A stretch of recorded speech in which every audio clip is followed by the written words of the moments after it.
To create a group in Splitwise 2023, start by opening the Splitwise app and logging into your account.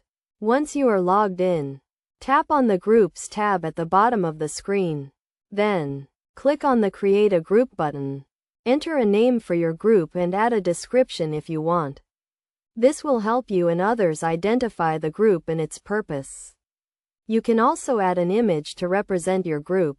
Next, add the members you want to include in the group. You can do this by selecting their names from your Splitwise contacts or by entering their email addresses. Make sure to only add people you trust, as they will have access to the group's financial information. After adding the members, set the currency and the group type. The group type can be either a trip, a household, or a custom group. Choose the one that best fits your needs. Then, you can start adding expenses to the group. You can do this by clicking on the Add Expense button and entering the details of the expense. You can also add receipts and comments to the expense. To make sure everything is split fairly, you can use the split equally or split by percentage options. You can also use the custom split option to divide the expense unevenly.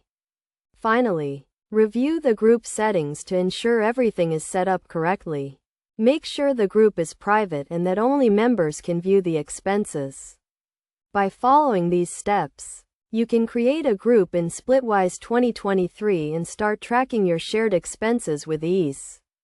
Remember to always keep your group settings up to date and to review your expenses regularly to avoid any discrepancies. Creating a group in Splitwise is a simple and straightforward process that can help you manage your shared expenses with friends, family, or roommates. By using Splitwise, you can avoid the hassle of dealing with cash and IOUs, and you can ensure that everyone is paying their fair share.